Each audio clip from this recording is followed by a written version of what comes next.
Okay, hello. Hello. So I'm doing something different today. We're still talking about Ethernet. Sorry to disappoint you, DECnet people. I'm gonna have to Google that. It's gonna bother me. But we are doing Ethernet. DECnet, a set of networking hardware and software products that make use of. Okay, that doesn't help me at all.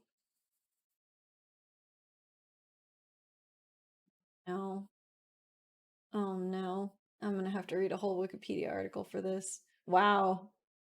Phases of DECnet. Okay, no, I'm just kidding. I'm not gonna read this right now. That's gonna be too much. I'll read about TechNet later. DeckNet, DeckNet later. Okay, so the camera looks okay. Maybe it just looks blurry to me then. That's cool. Anyway, I'm doing something different today. As you can see, I'm on a website. It is practicalnetworking.net. I was not paid for this video to do this video. Um, and it's so early. Okay, give me a second. This is gonna be a terrible recording, but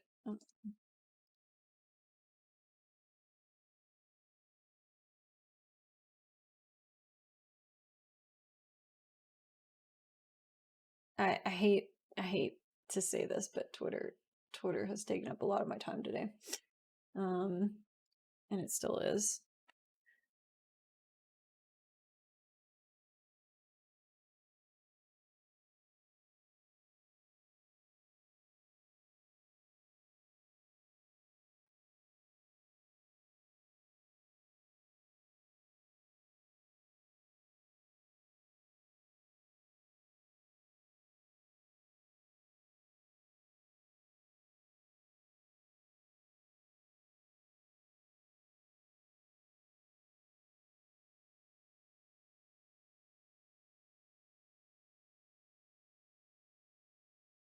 All right. Sorry about that. Sorry about that really long pause. I'll edit it out in YouTube, whatever. So we are looking at practicalnetworking.net. Again, I was not paid for this or anything. Ed Harmouche, who is a network engineer who knows a lot more than me, messaged me not too long ago and was like, "Hey, I noticed you're into Ethernet. I wrote this article about Ethernet. Thought you might find it fascinating." And I do actually. I've read through parts of it, but I haven't read the whole thing. And I think it'd be a really good. It would be a really good addition to the Ethernet series that I'm doing. Right, the Ethernet learning, the Ethernet, the definitive guide is getting a little old. It's a great book, but it's getting a little old. It's nice to have a little bit of stuff broken up. And why wouldn't I if this is obviously going to be much more updated information uh, than Spurgeon's book, because that book, I'm pretty sure the second edition I've been reading came out in 2014, and that is the most recent version. So we're a little bit behind in that book. I'm going to try and pace myself today a little bit. I'm going to take a few short breaks, I think, because I'm going to be streaming for a little bit longer than normal. Normally, I just go until my voice hurts. Oh, paste the link to the article. Yes, I absolutely can. There you go. Just paste it into chat, and I'll also, YouTube people, I'll put that once I upload this video. I'll definitely put it in the description as well. And Ed is on Twitter. He is at. Here, I'll put that in the chat too, and also on YouTube as well. He's at Ed Pracknet, I think. There we go. So that's his Twitter handle. If you want to go follow him and chat with him about networking stuff, he seems like a very knowledgeable man. Actually, he has classes here. Just as a quick little intro, he's just got a few classes here. Some of them are paid, some of them are pretty cheap or free. So, just FYI. Okay, so Ethernet wiring. This is something I'm still not great on because you can read all the theory you want, but it's really tough when you don't actually have the wiring in front of you, as I've learned. I really wish I had. I probably could just strip down a wire to be on a cable that I have. And I didn't think of that before just saying it right now, so maybe I'll do that soon. But anyway, here we go. We're just going to read. Ethernet is a family of specifications that governs a few different things. So this is going to be review for me and anyone who's been following along. It won't be super new, but I like getting this from a different perspective. All right. Ethernet is a family of specifications that governs a few different things. It covers all the different wiring specifications. So 10 base T, 10 base TX, 1000 base T, etc. It describes how to send bits across each wire. It also determines how to interpret those bits into meaningful frames. Initially, this article was meant to just cover the basic differences and use cases for crossover cables and straight-through cables, but in light of our mission statement, we thought that the topic of Ethernet wiring deserved a bit more depth. Let me look at that mission statement real quick. Oh, yeah, okay. Okay. So the intent of his blog is essentially to bridge the gap between like super entry level documentation on networking and overly detailed, very complex. You need a lot of technical in-depth knowledge to understand what's going on in them. He's trying to bridge the gap between those two types of documentation, essentially, which is awesome. That is basically where I feel like I'm at now. Although sometimes I'm still at entry level, I won't lie. All right. So, in light of that purpose, Ethernet wiring is getting a little bit more depth here. So we're going to start with terminology. Can you guys read this? Is this too up close? Let me just zoom in a bit. There we go. That's nice. Also, if anybody joined for like the tea, it'll come. I'm just easing into it. Like I said, this is gonna be a longer stream than normal. Okay, glad it's readable. Thanks, Javier. All right, so if you've been around the networking world for even a short duration, you've heard lots of terms that are thrown around referring to cabling. Terms like Ethernet, twisted pair, RJ45, shielded, and unshielded. But what do each of these terms mean? How are they different from one another? Are any of these terms being misused? To put it bluntly, yes, these terms are often misused. So can verify, I think we can all verify that, right? Oh man, yeah, not just those terms, all the things, all the terms.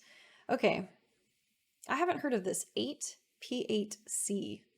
This is the specification that governs the physical the physical connector on either end of an Ethernet wire. This is what regulates that there are 8 positions and 8 contacts. Cool. 8P8C. It also defines the design and dimensions of the clear plastic plug that terminates the cable.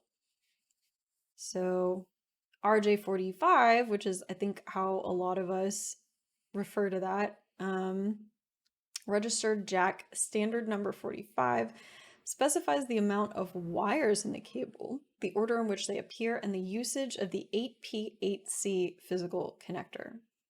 So we have 8P8C, which is the standard that governs that physical connector and regulates the positions and contacts in that plastic connector. RJ45 specifies the number of wires in the cable, not the connector. So that's something that I definitely was not aware of. Like I said, I'd never heard of 8P8C, so that's really good to know, right? RJ45 actually has to do with the cable, the wires in that cable rather, and how they use the physical connector.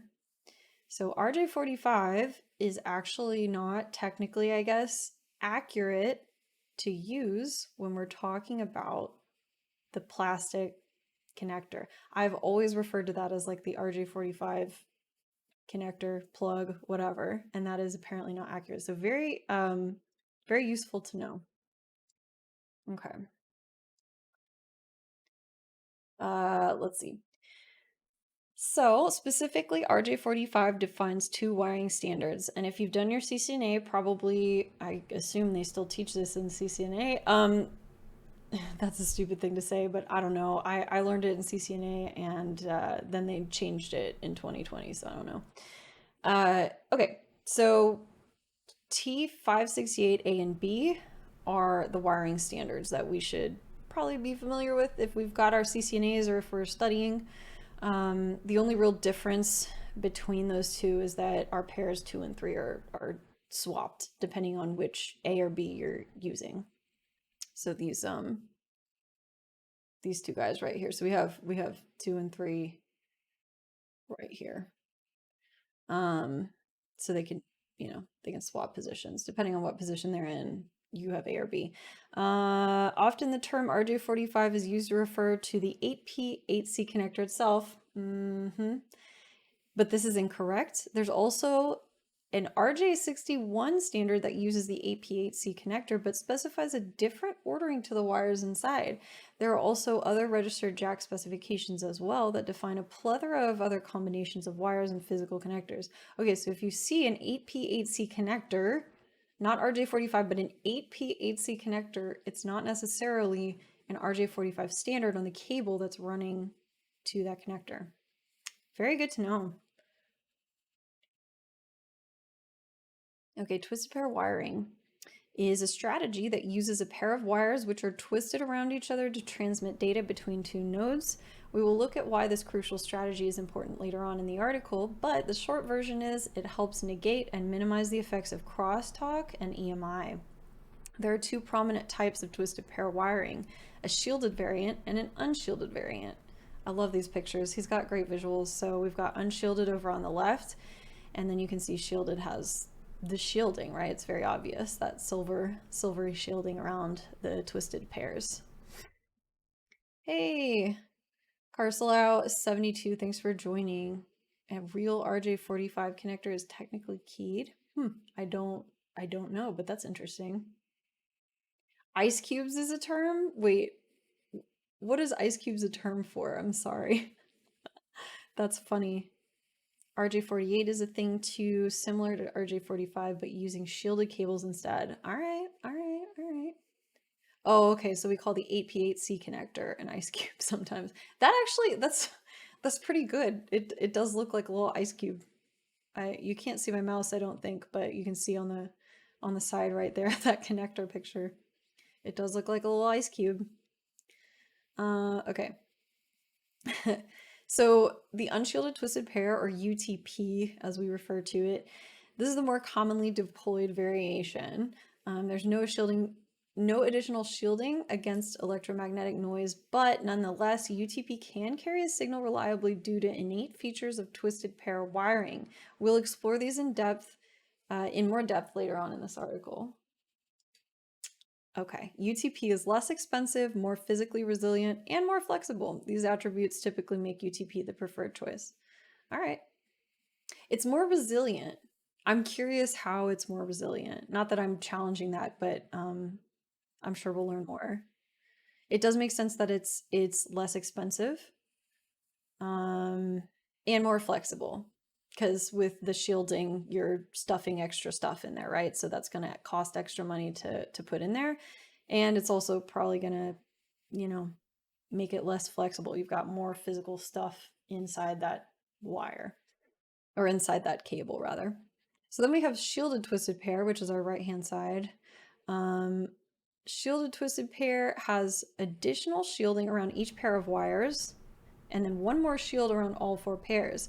This helps contain and isolate the electromagnetic noise that occurs when signals travel through a wire. That said, if any part of the shielding is damaged, or if the wires aren't perfectly grounded on either side of the connection, the shielding can actually act as an antenna and introduce additional electromagnetic noise from stray radio waves and Wi-Fi signals in the air. Wow, that seems like a pretty big problem. Moreover, the STP wire must also be coupled with shielded 8P8C connectors to ensure the additional shielding is present throughout the full end-to-end spectrum of the wire. As you can imagine, STP is the more expensive variant. STP is also more fragile than its UTP counterpart. The shield is prone to tear if the wire is bent excessively. As a result, it hasn't seen as much widespread use as UTP. STP is typically reserved for use in areas with extreme levels of electromagnetic interference, for instance, in wiring that has to pass over or near any sort of power generator or heavy machinery. Okay, that makes sense. I never looked into it until now, right? Like I just sort of, you get your CCNA, at least this was me, right? I got my CCNA learned the general information about this stuff, but you know, I honestly couldn't tell you. Maybe Netacad at that time did like have information like this about like why we have shielded and unshielded, but I do remember thinking like, oh, why would anyone use unshielded? Shielded sounds way better. It sounds like it's going to work way better. Why wouldn't you want shielding against like extra crosstalk and all that? So now I understand a lot better. This is great. Okay. Ethernet. As was said before, Ethernet is a family of specifications that governs a few different things. One of those things are all the different wiring specifications, 10 base T, 100 base TX, 1000 base T, and so on. Ethernet also describes how to send bits across each wire, as well as how to interpret those bits into meaningful frames. For example, Ethernet states that the first 56 bits of every frame must be alternating ones and zeros. That's the preamble. The next 8 bits must be 10101011. That is the start of frame delimiter. The next 48 bits are the destination MAC address. The next 48 bits are the source MAC address, and so on until the entire frame has been transferred. Okay, I see a little link here. Yeah, Ethernet article linking. Thank you. Or sorry, Ethernet Wikipedia article linking. Here we go. This is awesome. Yeah, so we have our, scroll down a little bit. So this is our Ethernet frame, just for reference. We'll keep that there. Okay. Below, we'll describe some of the wiring standards specified by the Ethernet standard. So we have, you know, whatever base T, whatever terminology, right? We're pretty familiar with that. We've got like 1000 base T, 100 base TX, whatever. This set of terms all refer to how the wires are used inside the cable. For instance, which ones are transmitting, which ones are receiving, how they transmit signals, and at what voltages. There are 3 parts to this term, so let's discuss them each individually first before we look at any specific standard. So we got 100 base T. The number at the beginning simply refers to the speed of the wire in millions of bits per second, or more often referred to as megabits per second. A wire rated at 100 megabits per second can theoretically transmit 100 million bits per second, which equates to roughly 12.5 megabytes per second. Notice the capital B versus the lowercase b to refer to bytes versus bits. Yeah. An Ethernet cable rated at this speed is sometimes also referred to as fast Ethernet. This is in contrast to a regular Ethernet cable, which is rated at 10 megabits per second, or gigabit, which is 1000 megabits per second. So that's 100 base T. All right. Oh, I'm sorry. Okay, so we're using 100 base T as an example, and we're talking about each part of that sort of terminology, right, as he said. So that was the 100 part, the 100 part of 100 base T. Now we're moving on to the base part of 100 base T. Also, thank you, Ed, for explaining this, because guess what? It's hard to find this information in a not dry format online. I have done it. I don't think the book, I don't think Ethernet, the Definitive Guide, they probably did explain it. So I don't want to like take away credit, but I really don't remember. This is more of a testament to like how badly I have of a time like paying attention to what I'm reading in the moment, but whatever. Anyway, thanks for explaining this. So the term base is short for baseband signaling. Did not know that. Its counterpart is broadband signaling. Okay. When these terms originated, the difference between them was baseband signaling sends digital signals across the medium, whereas broadband sends analog signals across the medium. Okay? The difference between a digital signal and an analog signal is the number of possible interpretations of each signal. An analog signal can represent a theoretical infinite amount of values. Ed, I just want to say again, thank you, because like I do this thing where I'll read something and something I don't fully understand is in there and they don't explain it. So I go down a Wikipedia rabbit hole, but you're going down the rabbit hole for me. Thank you. Okay. The difference between, okay, I'm going to restate this because my brain needs to take it in a few times, right? The difference between a digital signal and an analog signal is the number of possible interpretations of each signal. Didn't know that. An analog signal can represent a theoretical infinite amount of values. For instance, a certain voltage on a wire might represent a green pixel, and another voltage might represent a red pixel, and so on and so forth until every pixel in an image is transmitted across the wire. A digital signal can represent a finite amount of values, typically just two, 1 or 0. If the same image from above were being sent across a digital wire, a stream of ones and zeros would be transmitted. The receiving end would be able to interpret the binary values as a series of numbers, perhaps based upon the RGB color codes to represent each colored pixel. Okay. So analog, an infinite number of values. It could be a certain voltage for whatever. So with analog, we're using voltage then, and digital, we're using specifically bits, I take it. Correct me if I'm wrong. Cost and weight. Oh, cost and weight for cables are other factors too. That's fair. I can see shielded twisted pair obviously would be the more expensive and heavier one as well. Okay. Okay, so the main difference being at any given time on an analog wire, a plethora of signals and therefore values can be read, whereas on a digital wire, at any given time, the signal can either only represent a value of 1 or a 0 and nothing else.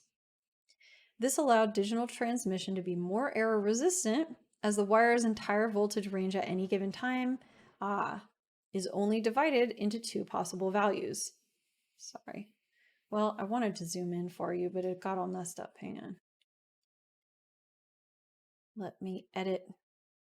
I'm really glad Twitch Studio lets me edit stuff live. All right, cool. Sorry. So the main difference being between analog and digital.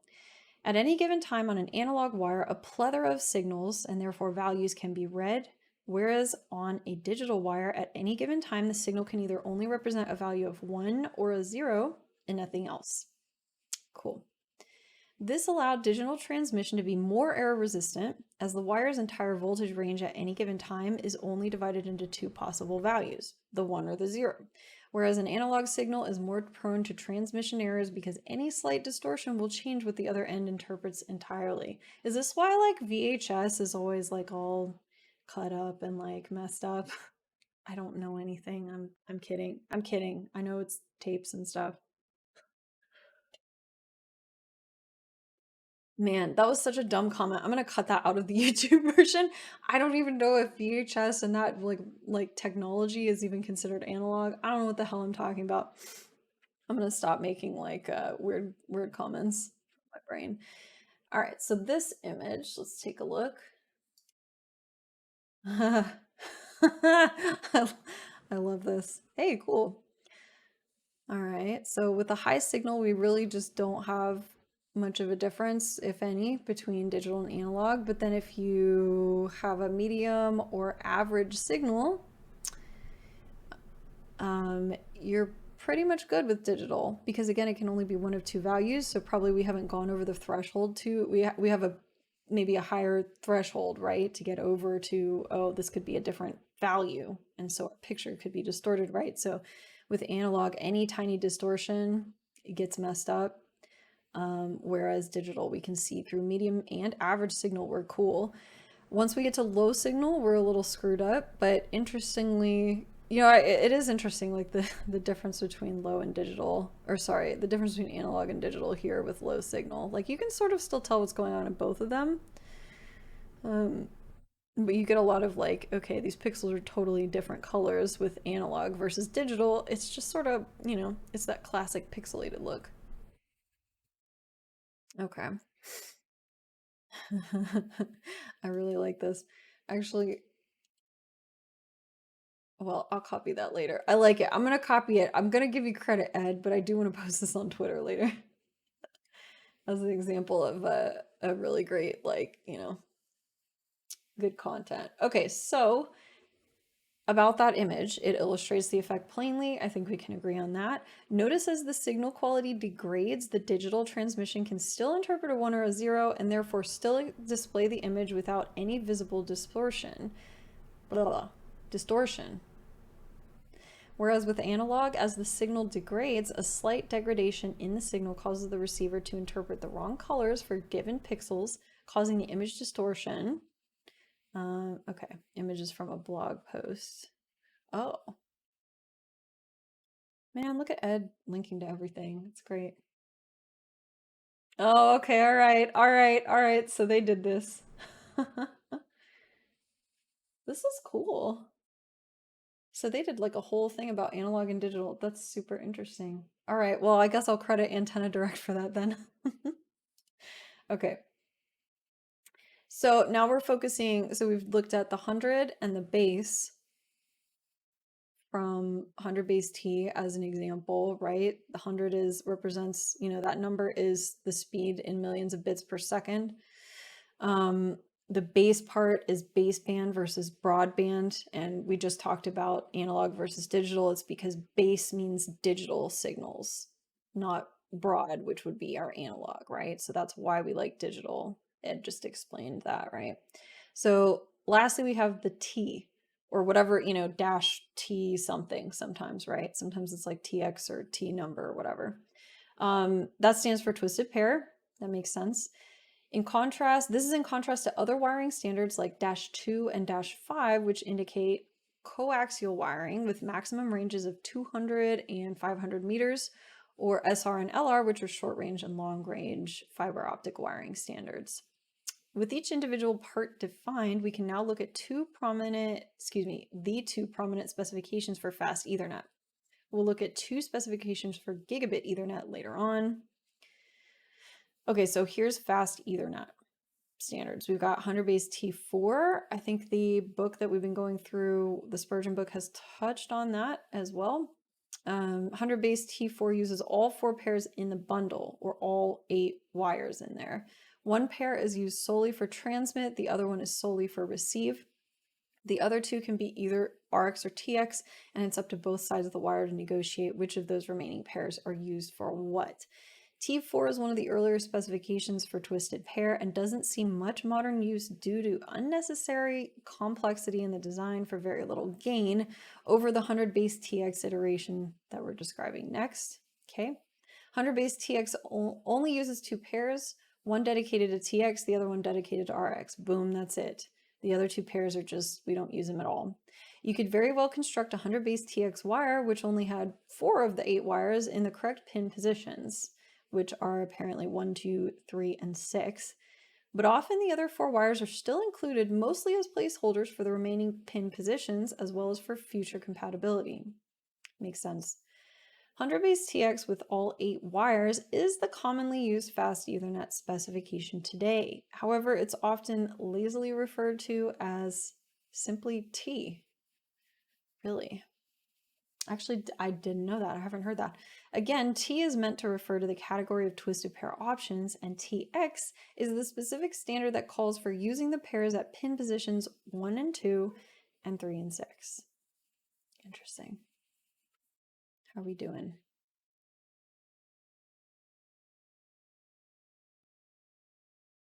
Okay, digital has to be off by much more to actually mess up the content. Sorry.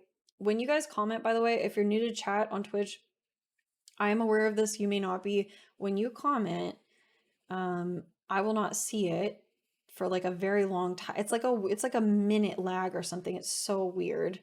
And actually, I'm gonna change something up real quick.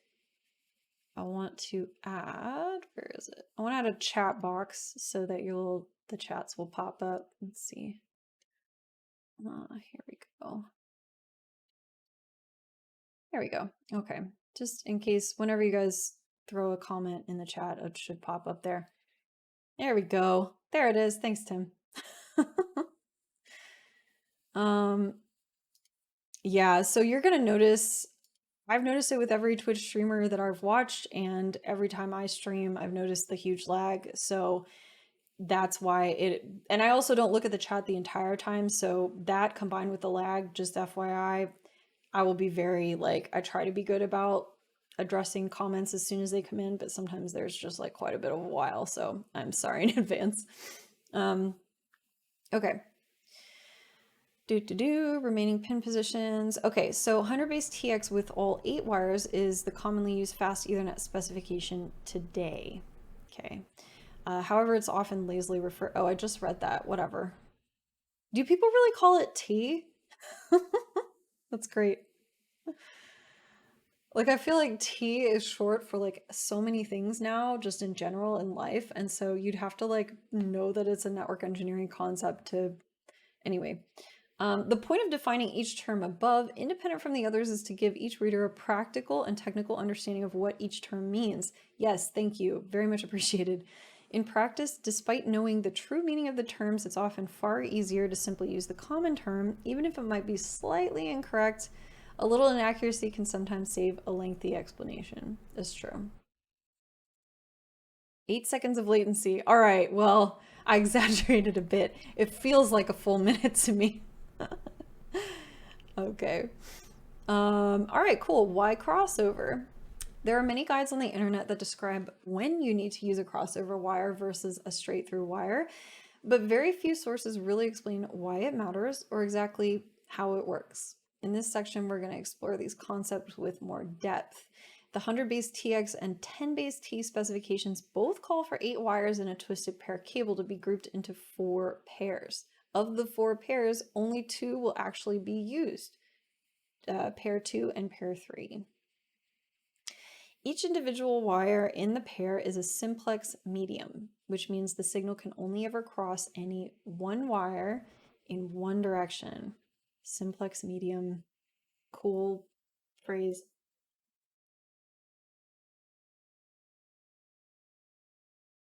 So I'm going to read that again for my brain. Each individual wire in the pair is a simplex medium, which means the signal can only ever cross any one wire in one direction. Okay. Oh yeah, I forgot there's a low latency option for Twitch. I forgot how to do that. Can I do that? Let's find out. Low latency. Oh, I'm already in low latency. All right, whatever. God bless Gigabit. All right. In order to attain full duplex communication, which means we're, bidirectional, right? Some wires are permanently set aside for communication in one direction, and the other wires are permanently set aside for communication in the opposite direction. I always wondered about this. I've always wondered about this. It's one of the many things that I've thought about and then never Googled because, of course, not. Oh yeah, and then we got MDI and MDIX to talk about. But the configuration of the NIC will determine which pair is used to transmit and which pair is used to receive. Ooh. So, I think I have a question. Hang on. I think I have a question about that. A NIC that transmits signals over pair 2 or pin 1 and 2 and receives over pair 3, which is 3 and 6, is called a media dependent interface or MDI NIC. While a NIC that does the opposite, transmit on pair 3 and receive on pair 2, is called an MDIX. Never mind, I don't have a question anymore. It just got answered. Okay. PC to PC. A PC uses an MDI NIC, which means PCs always transmit on pair 2. Oh, that's so good to know. This is so good to know. Thank you. Thank you. A PC uses, hang on, I'm going to bookmark this. I don't know why I didn't already. Here we go. Okay. A PC uses an MDI NIC, which means PCs always transmit on pair 2 and receive on pair 3. Sorry, I can't talk about it. This is sort of relevant to me at the moment. But if 2 PCs connected directly to each other are both trying to transmit over pair 2, it would lead to a collision of their signals, and worse, neither PC would receive anything on pair 3. As a result, the pin pairs need to be crossed on the wire. So what is sent from one PC? Oh! I genuinely, Ed, I love this because it's like, you learn in CCNA classes, all right, you need a crossover cable because with 2 computers to each other, but you never really learn why. And it's because of the NIC that's on the PC. Oh, that's cool. Anyway. All right. So we don't want the pin pairs to be, or we need them to be crossed on the wire because otherwise we have like transmit and receive like facing each other and it's not going to work, right? So he's got this simplified illustration right here. Yeah, this is why we need crossover. I'm pretty sure everyone in here is a network engineer. Like I'm guessing. But I don't want to, you know what? I have a YouTube channel and also maybe not, maybe some are lurking and are not network engineers. So yeah, okay. And then we've got pretty much all modern NICs are auto MDIX because of the nature of gigabit. That makes sense to me too. But of course, as Ed said, we're going to get to gigabit here soon.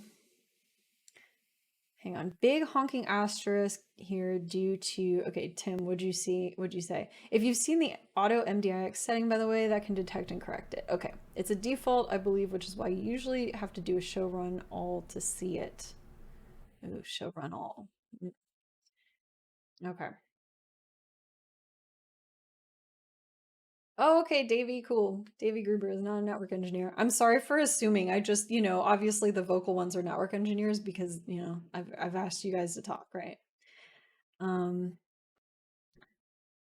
okay, and auto MDX is going to be explained shortly. All right, let me sorry, I'm reading all your chats out loud. I shouldn't be doing that. So, notice both PCs can transmit signals through a dedicated channel, and due to the cross of the pairs in the wire, represented by the giant X right there, both PCs can receive what the other transmitted from a dedicated channel. Hang on, this is bothering me. I'm going to move over the chat. And there we go. It's so perfect. It like stands out on the white. Anyway. What did I just read? Both PCs can transmit signals through a dedicated channel, and due to the cross of the pairs in the wire, represented by that giant X, both PCs can receive what the other transmitted from a dedicated channel. Okay. Hence, a connection from a PC directly to another PC requires a crossover cable. Cool. All right. PC to switch to PC. A switch is a device that is meant to facilitate communication between two PCs on the same network. To that end, a switch NIC uses the MDIX specification, which means the switch always transmits on pair 3 and receives on pair 2, the exact inverse of an MDI NIC on a PC. This causes the switch to have a built-in crossover function. The wire doesn't need to cross the pairs because the switch will take care of it. Nice. Okay. As you can see, a PC connected to a switch can simply use a straight-through cable and let the switch deal with crossing the pairs. The end-to-end path remains consistent. Every device is transmitting on its TX ports and receiving on its RX ports. Okay, now we're talking PC to switch to PC. We discussed earlier that two PCs connected directly to each other require a cross in the wire since they both use the same wire pairs for TX and RX. Similarly, two switches connected to each other also use identical wire pairs for RX and TX. So same thing, they're going to need a crossover. As a result, we have to account for this by introducing yet another crossover between the switches. So from the diagram above, we can see that a switch connected to another switch requires a crossover cable. So what are we looking at? We've got a straight through, then a crossover, then a straight through. In this way, the end-to-end path remains consistent. The PCs are both transmitting and receiving on the expected wire pairs, and each direction and step along the path always goes from a TX pair to an RX pair. All right. Routers and hubs. But what of routers and hubs? What type of NIC do they use? It turns out a router, like a PC, uses the MDI specification, TX on pair 2 and RX on pair 3. As such, you can replace any picture of a PC in any of the illustrations above with a router and can easily determine which connections would require a straight-through cable and which would require a crossover cable. Furthermore, a hub's ports use MDIX. So TX on pair 3, RX on pair 2. You can replace any picture of a switch above with a hub and can also easily determine what cables are required. So PCs and routers, same specification, both MDI. Switches and hubs, MDIX. All right, here we go. Ethernet cable wiring diagram. So, let me get a drink.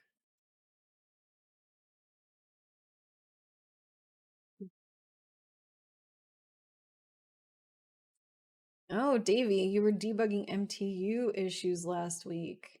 It kind of sounds like you are one. What are you doing? Many terabits per second. What do you do for a living, Davy? Davy Gruber. Recall that there are two standards for the colors in the RJ45 specification. We've got the T568A and B. The standard being utilized on either side of a twisted pair of wire is what determines whether the cable is straight through or crossover. Right. So to make a straight through cable, simply order the wires on both sides of the cable to one specification. 568A, 568A, boom, we're done. To make a crossover, use one standard on one side and the other standard on the other side. So we've got our straight through up here, nice and pretty, and our crossover is a little spaghetti, but that's how it has to be. Okay.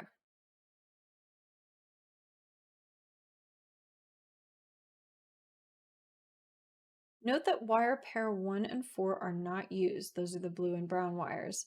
You could theoretically not include the wires in the cable at all, but this would make keeping the remaining wires in the proper order rather difficult. So when I was in Cisco Netacad so long ago, I remember we did our own like we made our own cables, right? Like we crimped our own cables, right? Like we practiced doing them in a certain order. Like we made the 568A and 568B, put them in the little PHC8 little connector, right? And then we crimped it and everything. That was cool, but no one ever really explained. It was really just like, okay, just swap these wires for the one and don't swap them for the other. And that's all we got. So it's really cool to have like come back to this and learn. Yeah, okay, so we could theoretically not include those 4 wires, the 2 pairs that aren't being used, but you probably don't want to do that because it would make keeping the remaining wires in the proper order rather difficult. And also you might want to use like a better a better speed at some point. So lastly, remember that the signal moreover, since they're not used, they don't need to be crossed in a crossover cable. However, the gigabit specification does require using all 8 wires, and often all pairs are crossed for consistency. Okay. We'll discuss gigabit Ethernet later in this article. And lastly, remember that the signal doesn't really care what color the wire is. Thanks for saying that, because that would have been my next sort of comment, right? As long as the correct pins are connected to each other, communication will work. You could use all green wires, and as long as pins 1 and 2 are connected to pins 3 and 6 on the other side, and vice versa, you would have a fully functioning crossover wire. But just because it works doesn't mean it's a good idea. Such a cable would be a nightmare to maintain. Absolutely. We do it for our human brains and eyes, right? Yeah, Ed, you say you never like making cables. I feel like it'd be annoying, like after a while. I do know one person who used to do it like constantly all the time for work, and he's really great at like doing that now and like helping with like we had a weird Ethernet physical situation at our house, and he was really cool. Like the person who set it all up, for and wired it up for the ISP or whatever, like it was like a spaghetti weird wired mess, and he had like pulled like the individual wires out of the Ethernet and like sort of attached them to these like it was like they were like individual patches for the wires or something. I don't know what it was, but it was a mess and it did not work. So this guy was like really cool and came over and helped us get that shit together. Because I didn't have the equipment and this guy just had it all. It was awesome. Anyway, I'm not sure I could do it now, right? Like I could probably figure it out, but I don't think it'd be great. It's an interesting and good skill to have for when you need it. You just probably don't need it that often. Okay. Easy memorization chart. Yeah. We can aggregate everything we learned regarding crossover wires and straight through wires into this simple chart. So nice. We got our crossovers blue, straight through is brown right here. Nice. I like this. So this is our little cheat sheet for like, this is 568A on the left, 568B is on the right, and we're connecting a router to a switch, so it's brown wait, yeah, PC to a switch. So it's brown, it's crossover. And the switch back to a PC or a router, and so on and so forth. Those are crossover. And then we have our straight throughs from a hub to a switch, or a, I'm sorry, I said it wrong. In my brain it was right, but I said it wrong. So crossover is the blue. So a hub to a switch would have to be a crossover. A straight through is the brown, and that's what we would need between PC and switch. Okay. A benefit to how the graphic above is displayed is that it makes it very easy to sketch out. Simply draw layer 1, layer 2 on the left and right, and layer 3 on top and bottom, and connect everything to each other. The lines that cross each other require a crossover cable when connecting devices that operate at those layers. Those layers of the OSI model. I'm going to say it again. The lines that cross each other require a crossover cable when connecting devices that operate at those layers of the OSI model. Interesting.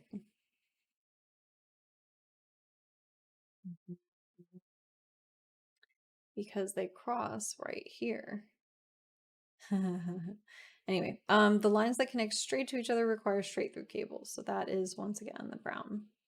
In summary, a layer 1 or layer 2 device connected to another layer 1 or layer 2 device, they need a crossover. Layer 1 or layer 2 device connected to layer 3 or other higher, I guess, device is what you'd say, requires a straight through cable, and then layer 3 to layer 3, we also need a crossover cable here. Yeah, it's a great chart. Ed, if it's cool with you, you know, I want to tweet it out. I'm definitely going to like tweet about this article for sure. It's good. Like devices require a crossover cable, unlike devices require a straight through cable. Bam. Okay, now we're going to talk about auto MDIX. Nice, Ed. Okay, Ed says he would sketch that, he'd sketch this out every time he took or retook a CCNA exam just to keep him from having to rely on memory. Very good. Okay, auto MDIX, despite the simplicity of knowing when to use a straight through cable versus a crossover cable after it's been properly explained, of course, the fact that a choice exists at all has caused all sorts of downtime and headaches for network engineers across the industry. As a result, a feature was created which allows the two devices to dynamically determine and switch their TX and RX wire pairs if necessary. This is automatic MDIX or auto MDIX. Auto MDIX allows the use of a straight-through cable for every connection and lets the two endpoints dynamically determine whether they need to inverse their TX and RX pairs. Auto MDIX is an optional feature for 100 base T implementation and required feature for all gigabit Ethernet devices. How does auto MDIX work? Yeah, let's get into it. Actually, I'm going to take a quick break. I want a small snack real quick, so I'll be back in... Oh, I'm gonna say between 7 and no, I'm gonna say between 6 and 9 minutes from now, I'll be back. Thank you guys for sticking around so far. Take a break, whatever. Ed, you are not obligated to be here this whole time. It's probably gonna go a few hours, but thank you so much for like being here, and I'm loving the discussion so far. So I'll be back in, what did I say, 6 to 9 minutes? And yeah, we'll continue with this.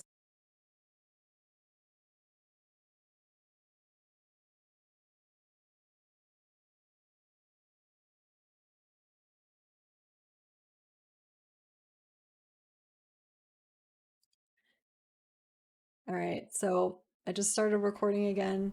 It's been like, I don't know, 40 minutes after the last break I took, and I forgot to record after. I knew I was going to do it too. I forgot to start recording again when I came back. So we've missed a few sections of this. Anyone who's watching on YouTube, we went through, let's see, where did we go? We started with how auto MDIX worked, which was really cool, but it's basically, as someone said, it's a more complicated version of rock, paper, scissors. It involves random number generating, basically. I highly recommend you go actually read this article for yourself. I'm gonna put the link to this article in the YouTube description so you can go do that. But we also talked about twisted pair and how that greatly reduces our electromagnetic interference. Because we basically have two wires that are sending the inverse of what each other are sending, and so they cancel each other out with regards to EMI. And we have some good explanation about that here. Okay, cool. I didn't actually get that far after the break, so here we are. So now we're talking about, let's see. If you recall, data is sent across a cable in a digital signal, which is to say, as a stream of ones and zeros. But how exactly is a twisted pair wire used to send actual data across the wire? Yes, this is the meaty stuff I want to know. We will use a bit of an oversimplification to describe the basic premise. Okay. Yeah, let me catch up on comments because Ed is given some helpful things. So we had this we have this diagram here about negating absorbed EMI. And so the basic concept, it says, takes advantage of EMI being stronger the closer in proximity you are to the source. If we have two wires taking turns being closest to the EMI source, they're going to absorb an equal amount of interference in the end. So Ed's explanation, blue starts at plus 50, gets plus 22 interference, ends at plus 72. Green starts at negative 50, gets plus 22, and ends at negative 28. So they both actually get that plus 22 of interference. So they're affected the same, even though the ending voltages are different. Thank you, Ed. That makes sense. And I got it. Okay. Even though the final voltage received on the other side of the wire is different, notice that the difference in voltage is consistent, as Ed just pointed out. Throughout the twisted pair of wires, it's always 100 volts apart. The EMI affected both wires identically. You could easily calculate this, and then we have a nice diagram here as well. The difference of the final values and displayed on a number line to actually determine that the starting voltages were plus and minus 50. That's pretty cool. And then we have a note here, the numbers above were greatly simplified. We actually are usually working in microvolts with typical EMI emissions. So just keep that in mind. A microvolt is a millionth of a volt. But it's still the same concept. Everything's still the same. Okay. If you have VODs, yeah, videos on demand on Twitch. Can I download that? I guess I didn't realize I could do that. Sweet. All right, thanks. Okay, sending a signal down the wire is nothing more than applying voltage to the wire for a certain amount of time. The two parties will agree on a clock rate, also known as frequency. Thank you. Thank you. Again, I'm going to add this to the list of many things that I could have Googled, but I didn't, and I'm going to blame it on bad attention span and being overwhelmed by all the things that I could Google and don't. Clock rate has always, for some reason, been a term that just doesn't make fucking sense to me, but it's also known as frequency, apparently. So this determines how long each instance of voltage must be applied. For the purpose of this simplified example, we will refer to this as the position. Okay. At any given time, each position can only mean either a 1 or a 0 being sent down the wire.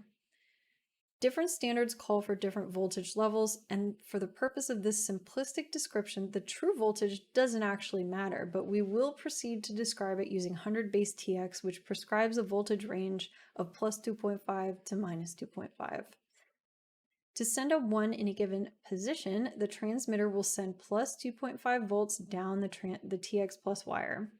To send a 0, the transmitter will send a negative 2.5 volts down the TX plus wire. Okay.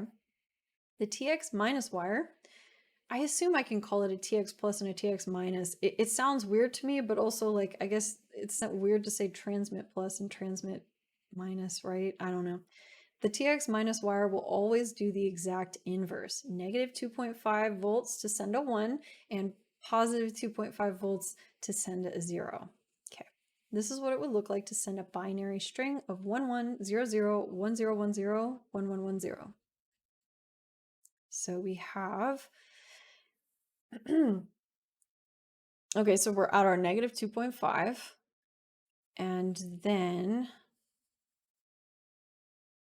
we're going down to, we're coming from positive 2.5 and we're going down to negative 2.5, so that is a 0, right? We're going down, so then if we're going up, with the exact same thing happening from negative 2.5 to positive 2.5.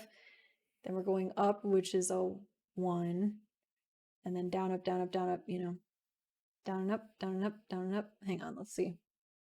I don't know things, so I'm just reasoning through this on the fly. I'm really sorry. I'm probably doing this wrong. So hang on. We're starting at negative 2.5 and positive 2.5. We want to send a 1. So we have, yeah, so we have our original. How does it fucking work? I've followed along an oscilloscope before and it made sense at the time, but now it doesn't make sense to me. Hang on. 1. And then we go.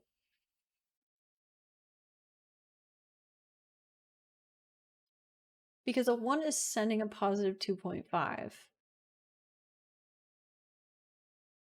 Yeah, to me it looks like I see there's differences obviously here. Oh, hang on. I see now, I think. So we've sent a positive 2.5. We send a positive 2.5, that's 2 ones. Then we send a negative 2.5, which is a 0. So the blue is our regular signal, our original signal, I think. I'm going to look at the comments in a second to see if you're correcting me.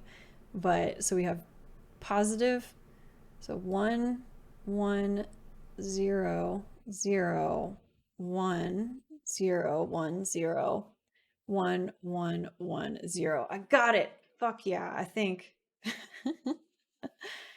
Okay, Ed says, I'll admit this graphic doesn't perfectly line up with reality. Reality watches the transition between volts, whereas my graph is only showing reading the voltage at each position or frequency interval. Okay. Okay. Cool, that makes sense. Yeah, okay. So and then of course, like, you know, I was following along this blue line, right here, which looks like it's our original signal, right? Because it's actually sending the plus, you know, it's sending things consistently with how we would expect for a 1 and a, you know, 0. But the other guy, the orange, he's doing the opposite of the blue, which means that that is our, what do we call that signal? Our inverse signal, I guess, canceling us out. Note that the graph above does not depict the physical layout of the wire, aka this isn't the twisting of the wire pairs. It just represents the alternating plus 2.5 and minus 2.5 volts being sent down the TX plus and TX minus wires. The twists in the twisted pair are, or should be, uniform across the length of the wire. As we pointed out before, you can see that the wires are always sending the exact inverse voltage of each other, and everything is neat and horizontally symmetrical. Yes, indeed. Along the wire, noise is introduced from various EMI sources. We'll apply a different amount of noise at each position of our bit stream and take a look at what is received on the other end. All right. Oh, this is a little fun. So we've got induced noise added to our like bit pattern that we got familiar with before, right? Interesting. So this is kind of what it would look like. So we don't have any noise in our first ones, right? So we're at 2.5 and negative 2.5 as normal. But then we want to send another 1. However, we're taking away, we've got negative 0.9. So our original signal is going to be a little, well, they're both going to go down, right? They're both going to sort of do basically the same thing because the interference is adding the same kind of voltage to both. This is very interesting. So as we go from our, you know, second 0 up to our next 1 on our original signal, we're actually, looks like a little bit higher now than normal, right? Like it's just a little bit, everything's just a little bit off, but the interference affects the signals in a similar way. Notice the graph is no longer as neat and symmetrical. The wires are still sending the inverse of each other, but offset by a constant value. Our nice and neat values of plus 2.5 volts and negative 2.5 volts are gone. But the receiver isn't looking for exactly plus 2.5 or minus 2.5. Instead, it's simply looking for which wire sent the higher voltage. Oh no. Did my webcam just get weird for anybody else? Let's find out. Oh no. Back to recording. Can't forget that again. All right. After my turn it off and back on again, we're here. So let's keep going. All right. So our receiver isn't looking for exactly 2.5 volts plus 2.5 volts or negative 2.5 volts. Instead, it's simply looking for which wire sent the higher voltage. If the TX wire sent the higher voltage, then the signal for that position must have been a 1, and then if the TX minus wire sent the higher voltage, then the signal must have been a 0. That's pretty ingenious, I gotta say. That's pretty good. I gotta say that's pretty good. Notice also that even though the values were affected by EMI, they were both affected identically. They both went up or both went down by the same amount. Let me scroll up a bit. At any time on the receiving graph, the value of the TX plus wire and the TX minus wire are always 5 volts apart, just like they were in the sending graph. As we discussed earlier, this is due to the physical twisting of the TX plus and TX minus wires. In this way, the receiving end can piece together the signal one bit at a time, despite whatever EMI might have affected what was originally sent. As you can see, UTP is not immune to noise, but it has functionality to negate the effect of the noise. Pretty awesome, I gotta say. All right, here we are. We're at Gigabit Ethernet. We've discussed fast Ethernet, or 100 megabits per second, in great detail. Now we move on to discussing Gigabit Ethernet, or 1,000 megabits per second, 1 gigabit per second. The first major difference is the gigabit standards require the use of all 4 pairs or all 8 wires, unlike fast Ethernet, which only utilizes 2 pairs of wires. As a result, in Gigabit Ethernet, all 4 pairs must be crossed when building a crossover cable. If you recall, there are 2 wiring specifications proposed by the RJ45 standard. We have our T568A and T568B. Below are the images which depict what each of them look like when all 4 pairs are crossed. Woo, spaghetti. All right, so we have A with green right here and B with orange right here. Let's see, blue to blue, brown to brown, the greens to greens. So once again, our only difference is, I think, those same 2 pairs. That said, Gigabit Ethernet requires auto MDIX. As a result, you are safe to simply use straight-through cables everywhere and let the NICs determine whether they need to simulate a crossing of the wire pairs. There are 2 wiring specifications within the within the Gigabit Ethernet standard. 1,000 base TX and 1,000 base T. Give me 1 second to just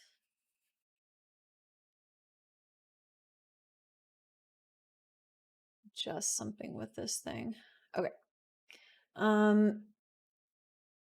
Okay, the standard of Gigabit Ethernet uses all 4 pairs, but it dedicates 2 of the pairs for TX and the other 2 pairs for RX. Conceptually, this is a simpler process than how 1,000 base T operates. Okay? But regrettably, it requires upgrading all the twisted pair cables that have already been run from the common Cat5 or 5E to the more expensive Cat6. As a result, 1,000 base TX has not seen much adoption in the industry. Okay. So 1,000 base TX uses all 4 pairs but dedicates 2 of them for TX and the other 2 for RX. Again, that's simpler, but T won out anyway. This is the predominant, 1,000 base T is the predominant Gigabit Ethernet standard. It uses all 4 pairs at the same time in full duplex mode. Each of the 4 pairs can be used for both RX and TX at the same time. This is done with a process called echo cancellation, and we'll explore that in more depth in the next section.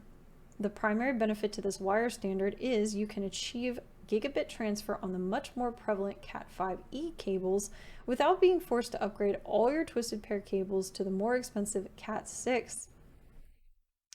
1,000 base T cable is often 1,000 base T cable is often incorrectly referred to as 1,000 base TX. This is most likely because in the fast Ethernet world, the predominant cable was 100 base TX. Frequently, the cabling standards are also sometimes lumped together as 10, 100, 1000 base TX. In reality, the most popular wiring specifications for each speed class are 10 base T, 100 base TX, and 1000 base T. Full duplex on a single wire pair. We learned in the last section that 1000 base T can send and receive signals on the same wire pair at the same time. We'll discuss how this is possible in this section. First, we'll start with an analogy to explain the premise. Have you ever talked to someone on the phone and could tell that they could put you on speakerphone? And could tell that they did put you on speakerphone because you hear your own voice echoed back. This is an outcome of your voice being played on their speakerphone, bouncing around the room they're in, and being picked back up by their own phone's microphone. This is known as an echo. High-end speakerphones can negate this effect by extracting the sound waves of what the speaker emitted from the sound waves of what the microphone is picking up. This process is known as echo cancellation. Echo cancellation is also the basic concept which allows gigabit Ethernet wire to both send and receive data on the same wire pair at the same time. The basic premise is, if you know what you sent, you can extract it from what you received. Recall that sending a signal is nothing more than applying voltage to a wire. Conversely, receiving a signal is nothing more than reading the voltage observed on the wire. Yeah, cool, okay.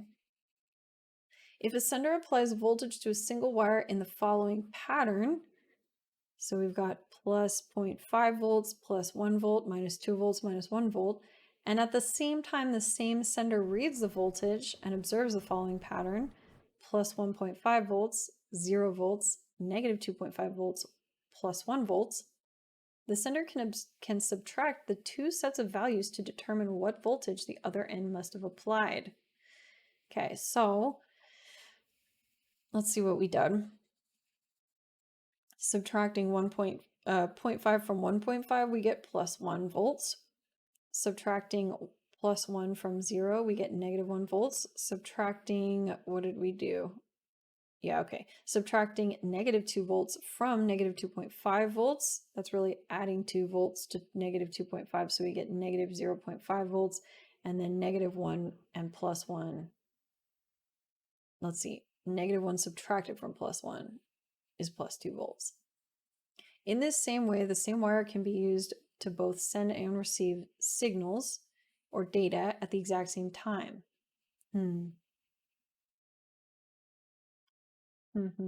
You know what?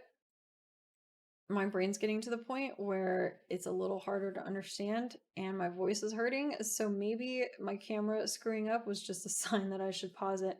So we're pretty far into this article. We're slightly over halfway.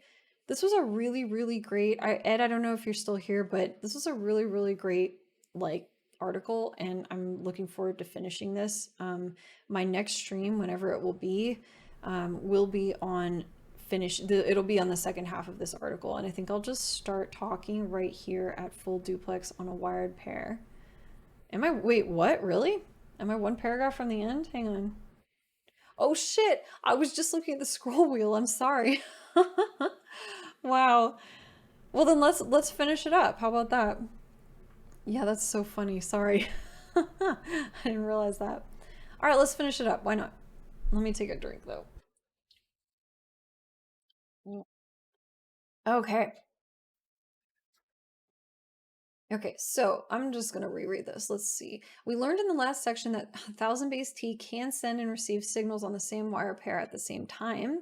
We'll now discuss how this is possible. Oh, never mind. I'm not going to go through all that. Okay, we talked about echo cancellation. My bad. I scrolled up a bit. Okay, so we're subtracting the two sets of values and determining what voltage the other end must have applied. So that's how I honestly, I don't actually totally understand this. I think I get the concept.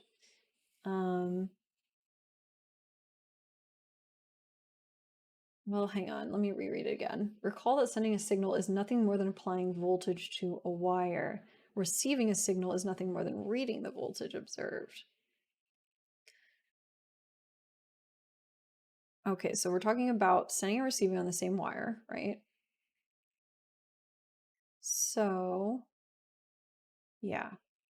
So if we're sending or applying the voltage in that pattern and we're receiving in that pattern, we are subtracting them to determine what voltage the other end must have applied. I guess I don't totally understand that part. Why are we doing that? How does that help us communicate determining what voltage the other end must have? Okay, Ed says first row is what a sender sends. Okay, second row is what they're receiving or reading from the wire, which means third row, difference between first and second row must be what the other side sent. Oh, I think I see. Okay. Okay. So we're sending on the wire and then we're reading on the wire as well, and that means we're receiving, I guess. This is the same wire, right? The exact same wire, because I think we mentioned up here it says like wire pair. Hang on. Okay, send and receive signals on the same wire pair at the same time. So are we applying a voltage to one of the wires in the pair and reading the voltage on the other wire in the pair? That, I guess, is my question. Okay, the voltage levels are different bits. Because with gigabit, all four wires are used in both directions at the same time with, okay, yeah, all right, so it is on the same wire, I take it. With fast Ethernet, one wire pair did simplex in one direction, the other did simplex in the other direction. Okay, this makes more sense now. Okay, so we're talking about sending and receiving signals at the same time on the, oh, you say it right here, I'm sorry. The same wire can be used to both send and receive signals at the same time. Okay, cool. I'm just not reading properly. Again, these values are merely examples in order to explain the basic concept. In reality, the voltage levels are very different and also account for induced EMI and electrical echoes along the copper wire itself. In addition, we're only showing echo cancellation from the perspective of a single wire in a twisted pair. The opposite wire would still be sending the exact inverse voltage. Ah, it gets a bit complicated then. Or maybe it doesn't. Sorry, I'm stitching all these concepts together in my brain. It does make a lot of sense. Like, this is a lot simpler than I thought, or than I was expecting, right? Like, at a certain point you get deep down into the details and you expect it to be really complex, but it's really, maybe that's why I like it so much. Maybe that's why I'm able to keep my interest so high, is because like at the end of the day it's not calculus, right? It's actually simple and pretty smart strategy. Anyway, again, okay, they're merely examples. In reality, voltage levels are very different and also account for the induced EMI and electrical echoes. So the opposite, we've got that opposite wire in the pair, and it would still be doing the inverse thing where it's canceling out EMI and all that good stuff. So using this strategy, all four wire pairs can be used for both TX and RX at the same time. The wire pairs are still twisted pairs and therefore still use the same strategies to negate the inbound and outbound EMI discussed earlier. Okay, Ed says, remember UTB has 8 wires. Sorry, UTP. I did that too. UTP has 8 wires grouped in 4 pairs. The pairs are balanced pairs, so TX plus sends something, TX minus sends the exact opposite, and there are 4 sets of that, TX plus and TX minus. Okay. Yay, summary. If you made it this far, then you now know just how much there is to Ethernet and twisted pair wires. It was a little humbling to learn about it over the years and publish this article. So much technology goes into each wire, yet I've thrown away countless cables without a second thought. Ethernet wiring is definitely full of technology that we easily take for granted. Yes, yes, we do. Yes, I definitely did before this. And to think even this article left out significant detail in order to remain relatively simple. Damn. Yeah. Okay, here's all the comments. That's why I thought this was longer than it was. Let's see.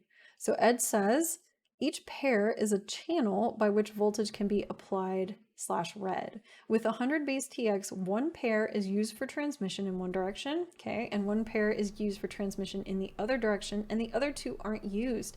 With gigabit, all 4 are used at the same time to both read and receive signals from the peer. Yay! All right, that makes sense. This was so cool. Ed, thank you so much for like approaching me and, you know, sending this article over in the first place. Thanks for letting me read it live, you know, on a live stream. It's a very good article. This is the kind of stuff that I, you know, am always hoping to encounter when I'm looking up things, you know. This is a great resource because I think it is truly, it's definitely like in the weeds, but it's not so much that it's hard to understand. You do a good job of explaining it, right? Um, yeah, it's just it's a very well written article, so I really appreciate that, and I think a lot of other people probably do and will. So I'm definitely gonna sing your praises on this for sure. Thank you very much. And thanks for joining for the stream too. It's really awesome to have you here, like providing commentary. Love it. Okay, well that was awesome. If it, you know, I'm open to any resources. You know, I like reading out of the O'Reilly book, but it's nice to have a break because it's you know, it's not the only source of truth on things, obviously, and it's nice to break things up after a while. Um, you know, Ed, your website looks so much better than reading out of a PDF. I'll tell you that. Like just like the PDF of a book with like not that many visuals. Uh, I'll say that too. Yeah, so if anybody has any like Ethernet resources, you know, I can't promise I will always like be able, depending on how much people throw at me. So, you know, sometimes I'm not able to get to it or whatever, but yeah, Ed, I appreciate you sending this my way. It's awesome. And that you poked me today about it too. Because I can be, you know, I have a list of stuff I want to read out of, right, on live streams or technologies I want to learn about on live streams, and it has grown exponentially in the past few months. So um, it's hard to pick, right? And the book I'm reading out of is just one. So anyway, it's been awesome. Thank y'all for joining me on the live stream. This has been really fun. This is a really good one. Um, so I started early today because I felt like it and it's awesome. But I usually stream at 6:30 Pacific time. Usually go until sometime close to now, maybe a little longer, but I usually go till 7:30 PST, or maybe we're in Pacific Daylight, whatever, Pacific time. Um, but today I went a little longer because I felt like it. And yeah, anyway, I wish I could do more, honestly, but I'm real tired after work most days, to be honest, and I just don't feel like it. But anyway, send more stuff to me if you guys want, and I'll maybe read some things. The theme is Ethernet, so primarily, you know, I'd prefer resources about Ethernet, wiring, stuff exactly like this, basically. Otherwise, I'd love to have you join me. And I'm rambling now because I'm getting real tired. Thanks for joining me. Y'all are great. I'm gonna stitch this into some kind of coherent YouTube something. You can also find me on YouTube as Track It Pacer if you want to look at the videos afterwards. They're basically just like a live stream but recorded, so they're probably like pretty boring unless you're there during the live stream. But in case anybody wants to watch or send it to someone, it'll be on YouTube pretty soon. Anyway, thank you all for joining me. You're wonderful. I will see you at the very latest next Monday around the same time. Have a good one.